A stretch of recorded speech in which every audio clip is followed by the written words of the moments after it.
예, 신유의 뉴스 정면 승부 3부 시작하겠습니다.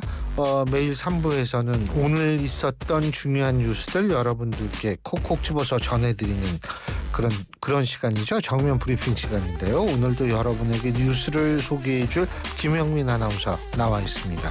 안녕하세요. 네, 안녕하세요. 예. 또 얘기하지. 2주 동안 같은 얘기할 테니까 우리 청취자 여러분 이해해 주십시오. 매번 좀 다르게 재밌게 하면 되잖아요. 근데 있잖아요. 네. 이제 지쳐가지고 다른 단어가 생각이 안 나. 그렇죠. 네? 아유 그냥 전화 받았어요. 뭐 이런 거 있잖아요. 그렇죠. 왼쪽 받았어요? 네, 못 받았어요. 못 받았죠. 오늘 02로 뭐 걸려왔어요. 그래서 하고 받았거든요.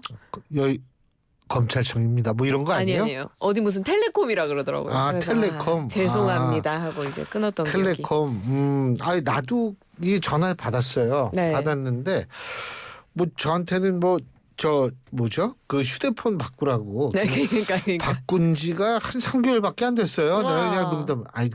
저도 그냥 바꾸고 한 얘기 싶었어요. 거짓말이에요. 아, 그래요? 네. 3개월밖에 안 됐어요. 전화 끊었는데 어쨌든 여러분 그래도 그게 뭐 그렇게 어려운 건 아니거든요. 네. 아니 뭐 검찰이라 그러면 아이고 제가 또 무슨 또 죄를 졌나요? 뭐 이렇게 그렇게 하시면 하시면- 되는 거죠. 아, 그래요? 네.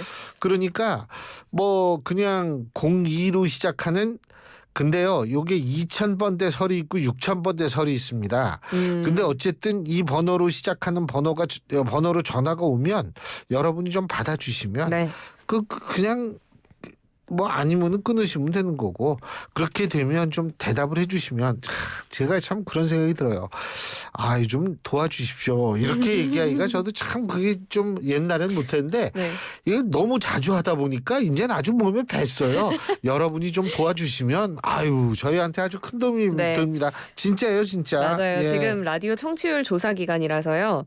매 분기마다 이 진행을 하고 있는데 저희에게 이렇게 02로 시작되는 전화 오면 딱 받아가지고 YTN 라디오 신유의 뉴스 정면 승부 듣고 있습니다. 이렇게 딱 한마디만 해주시면 되거든요. 그러면 그렇죠. 저희한테 그게 엄청난 힘이 되어서 돌아오더라고요. 그렇죠. 네. 예. 그래서 저희가 이 기간에는 항상 그동안 청취해주신 것에 대한 또 감사의 마음을 담아서 그렇죠. 커피 쿠폰 이벤트도 진행을 하고 있는데 단문 50원, 장문 100원입니다. 샵 0945번으로 저희에게 청취 인증 문자나 아니면 전화 받았다는 인증 문자도 좋고요. 아니면 응원 문자도 좋습니다. 다양하게 남겨주시면 추첨 통해서 저희가 커피 쿠폰 보내드립니다. 가장 대표적인 응원 문자. 우리 3984님이 정면 승부라고 말하고 싶은데 저도 02는 이상한 전화만 오네요.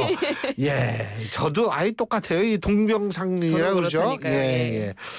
근데 근데 거기서 끝나면 안 되잖아요. 그럼요. 뭐 퀴즈 같은 거 없어요? 있어요. 맞아요. 제가 큰일 났네요. 제가 오늘 이렇게 퀴즈 되면 안 준비해 왔는데 되는데. 그러니까요. 지금 오늘은 특별히 좀 재밌게 하려고 경고 퀴즈를 1회래요 지금. 큰일 났다. 선생님 죄송해요.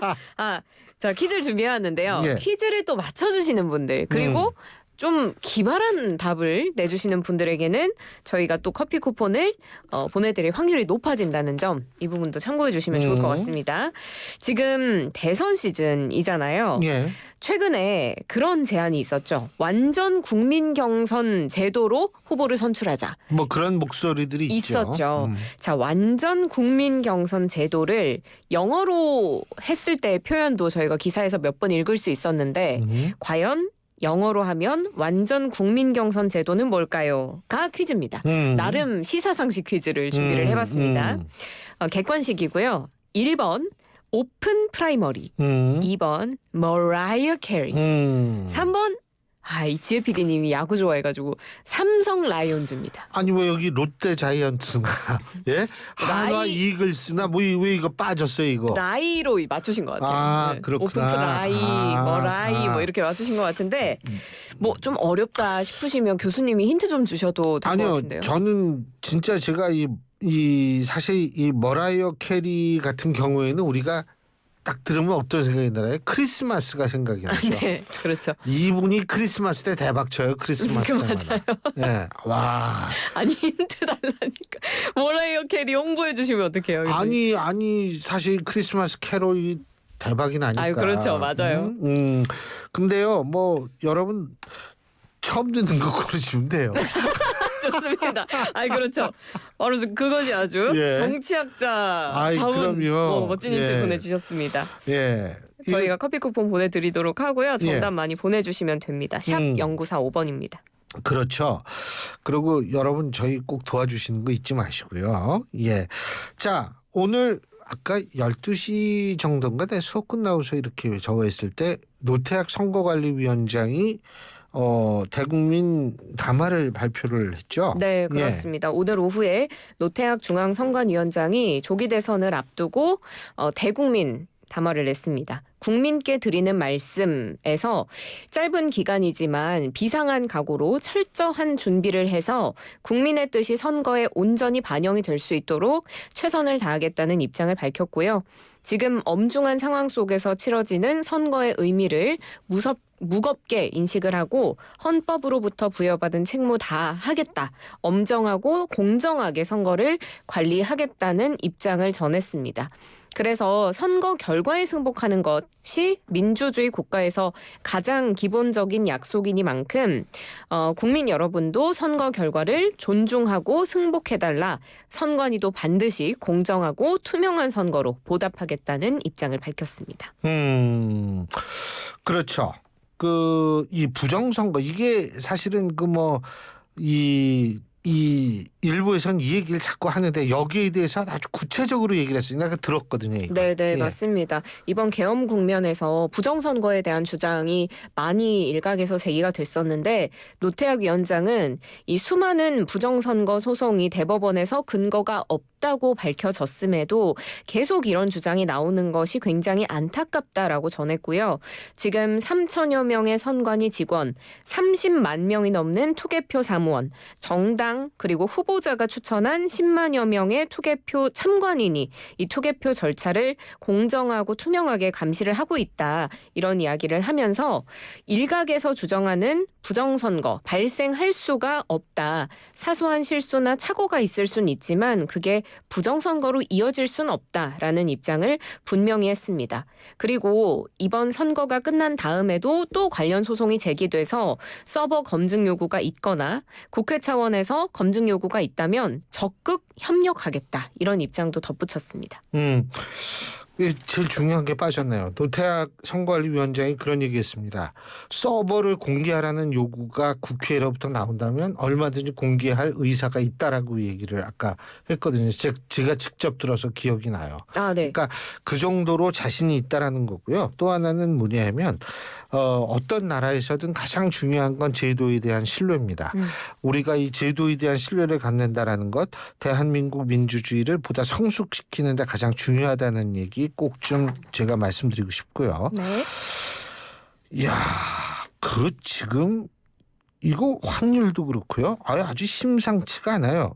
미국의 상호관세 부과가 결국 현실이 되는 것 같아요. 네, 맞습니다. 현실이 됐죠. 미국 시간으로 9일 0시 1분 그리고 우리 시간으로 하면 오늘 오후 1시 1분에 이 트럼프 행정부에서 각국 60개 가까운 나라에 부과하겠다고 발표를 했던 상호관세 결국에 유예 없이 실제로 시행에 들어갔습니다.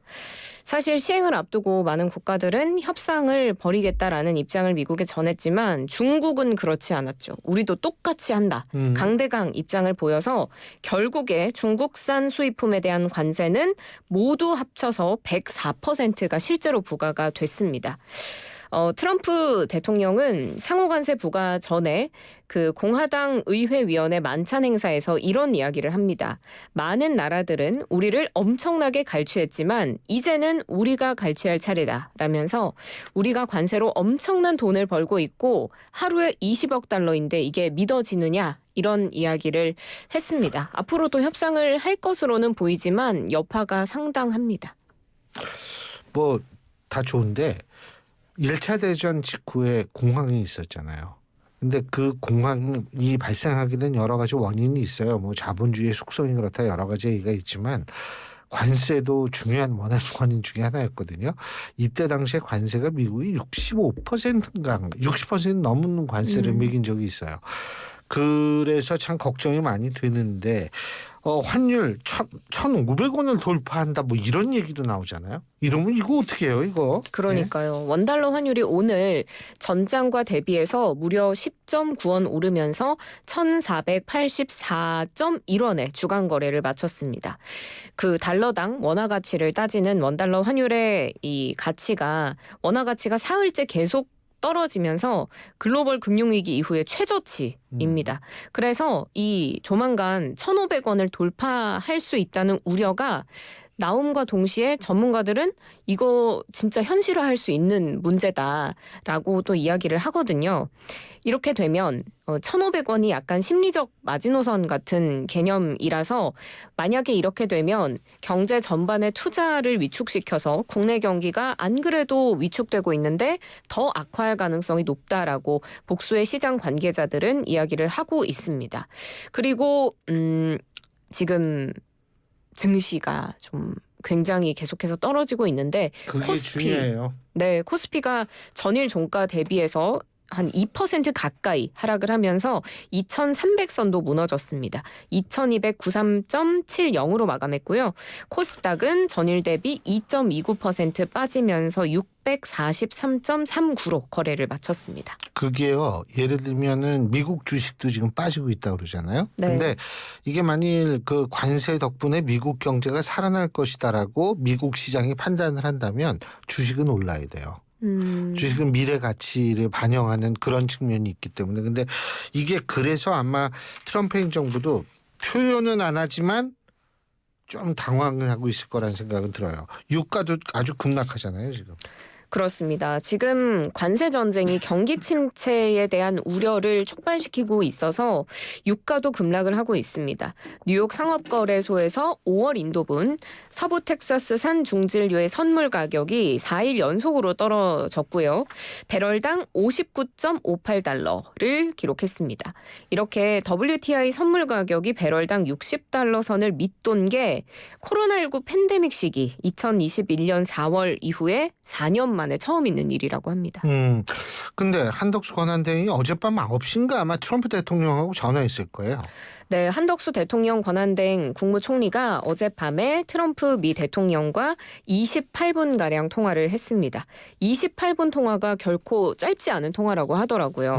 지금 뭐 비상계엄 국면에 돌입한 이후에 또 트럼프 2기 행정부 출범하고 나서도 한미 정상 간의 통화가 이루어진 적이 없다가 이번에 처음 통화가 이루어진 건데요.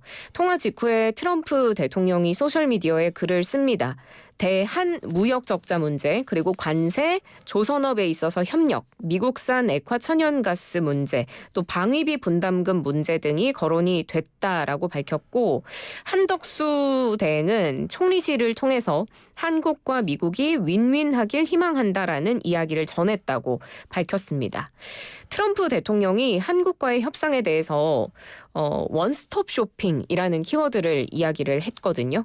그러니까 이 한국과 미국 사이에 걸쳐져 있는 워낙 다양한 현안과 쟁점들이 있는데 그걸 지금 관세를 지렛대 삼아서 다른 쟁점들까지도 한 번에 협상을 해나가겠다, 포괄적 협상을 하겠다, 이런 의도로 읽힙니다. 그래서 지금 차기 대선이 얼마 남지 않았기 때문에 신임 대통령이 정해지면 좀 포괄적인 논의가 본격화할 것으로 보이고 상호 관세를 중심으로 한 협상은 한덕수 권한대행 체제에서도 계속해서 진행이 될 걸로 예상이 됩니다. 트럼프 대통령이 굉장히 정치인으로서 장점을 갖고 있어요. 그게 뭐냐면 말을 쉽게 하거든요. 초등학생 한 3, 4학년 정도가 알아들을 수 있을 정도로 말을 쉽게 하거든요. 근데 이분이 제일 많이 쓰는 단어가 뭔지 아세요? 뭐예요? beautiful. 아, 네. 예. 이분은 모든 게 다 그냥 앞에 beautiful이 붙더라고. 예. 아이고, 그리고 지금 수험생을 두신 부모님들 여러 가지로 참 걱정이 많으실 텐데 지금 내년 의대 정원 이거 가지고 참 불안해하시는 분들이 많은 것 같아요. 네, 그렇습니다. 지금 의료계 측에서는 내년도 의대 모집 정원을 3,058명으로 조기 확정하라라고 촉구를 하고 있고 또 시민사회 단체들은 의료계 주장을 비판하면서 일단은 의대생의 완전한 복귀와 의대 교육 정상화가 먼저다라고 맞서고 있는데요. 결국에는 미래의 의사가 되기를 희망하는 학생들과 학부모들은 이 불확실성에 대해서 불안감을 느끼고 있습니다. 학부모 절반 이상은 내년도에 의대 정원이 축소되면 피해를 볼 거다. 그러니까 증원된 인원을 유지해 주기를 바란다는 입장을 밝힌 걸로 전해집니다.